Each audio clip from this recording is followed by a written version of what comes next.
রায়গঞ্জ ব্লকে শুরু ভিভিজি রামজি প্রকল্পের কাজ। অবশেষে রায়গঞ্জ ব্লকে শুরু হলো ভিভিজি রামজি প্রকল্পের কাজ। শনিবার সিদ্ধগ্রাম গ্রাম পঞ্চায়েতের একর সংসদে শ্মশানের জলাশয় খননের মাধ্যমে 125 দিনের কর্মসূচির আনুষ্ঠানিক সূচনা হয়। অনুষ্ঠানে উপস্থিত ছিলেন হেমতাবাদের বিধায়ক হরিপদ বর্মন, রায়গঞ্জের বিডিও সুব্রত ঘোষ, অঞ্চলের প্রধানের প্রতিনিধি পঙ্কজ বর্মন সহ প্রশাসনের আধিকারিকেরা। দীর্ঘদিন 100 দিনের কাজ বন্ধ থাকায় সমস্যায় পড়েছিলেন গ্রামীণ এলাকার বহু শ্রমিক। নতুন প্রকল্পের মাধ্যমে ফের কাজের সুযোগ তৈরি হওয়ায় স্বাভাবিকভাবেই খুশি জব কার্ডধারীরা। শ্রমিকদের দাবি দৈনিক 300 টাকা মজুরি পাওয়ার কথা জানানো হয়েছে। বিডিও জানান, গ্রামীণ পরিকাঠামোর উন্নয়ন এবং কর্মসংস্থান তৈরির লক্ষ্যে এই প্রকল্প নেওয়া হয়েছে। বিধায়ক হরিপদ বর্মন জানান, আগামী দিনে জলাশয় খননের পাশাপাশি বৃক্ষরোপণ সহ বিভিন্ন উন্নয়নমূলক কাজও এই প্রকল্পের আওতায় করা হবে। দীর্ঘদিন পর কাজের সুযোগ ফিরে আসায় আশায় বুক বেঁধেছেন এলাকার বাসিন্দারা।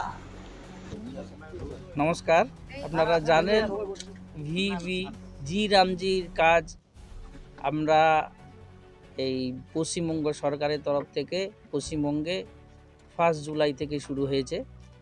আজকে আমরা রায়গঞ্জ ব্লকের 7 নং সিদ্ধগ্রাম অঞ্চলের একর সংসদে, এখানে একর সংসদের যে শ্মশান আছে সেই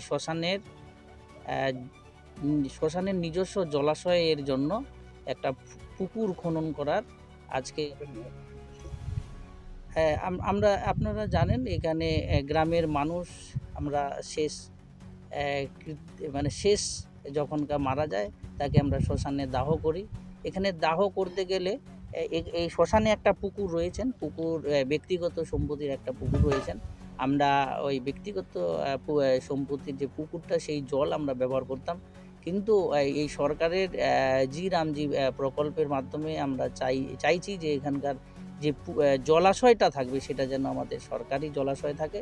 সেই সরকারি জলাশয়টাই তৈরি করার জন্য আমরা এই প্রকল্পটা এখানে আজকে শুরু করছি। দেখুন, আপনারা জানেন 1947 সালে ভারতবর্ষ স্বাধীন হয়েছিল। তো বর্তমানে আমাদের যে ভারত সরকার আছে তার একটা মিশন আছে যে 2047 মানে ভারতবর্ষের স্বাধীনতার 100 বছর, এই 2047-এর মধ্যে ভারতবর্ষকে বিকশিত ভারত মানে সমস্ত দিক থেকে ফ্লারিশড যে ইন্ডিয়া, তার একটা লক্ষ্যমাত্রা নেওয়া হয়েছে।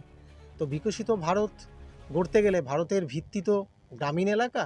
তো গ্রামীণ এলাকার যে পরিকাঠামোগত যে দিকগুলো আছে, তার সামগ্রিক যে উন্নয়ন, সেই তার দিকে নজর রেখে আপনারা জানেন এর আগে আমাদের দেশে MGNREGA বলে একটা স্কিম ছিল, সেটাকে আরও নতুনভাবে নতুন আঙিনায় একটা নামানো হয়েছে।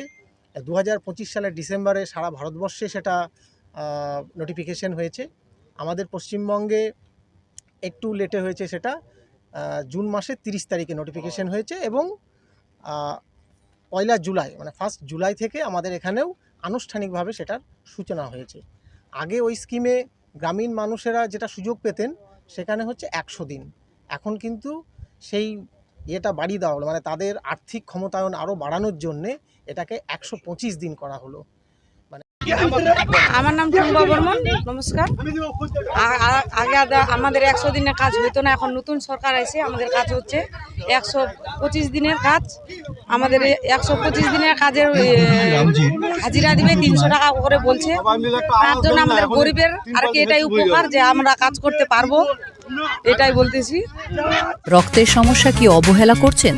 অ্যানিমিয়া, ইনফেকশন থেকে শুরু করে ব্লাড ক্যান্সার, সময় মতো সঠিক ডায়াগনোসিস অত্যন্ত জরুরি। অ্যানিমিয়া ও ডেফিসিয়েন্সি প্রোফাইল টেস্ট, ব্লিডিং ও clotting test, advanced haematology test, cancer marker test, আধুনিক ডায়াগনস্টিকের মাধ্যমে রক্তের প্রতিটি সমস্যার নির্ভুল শনাক্তকরণ নিশ্চিত করা হয়। জীবনরেখা হাসপাতাল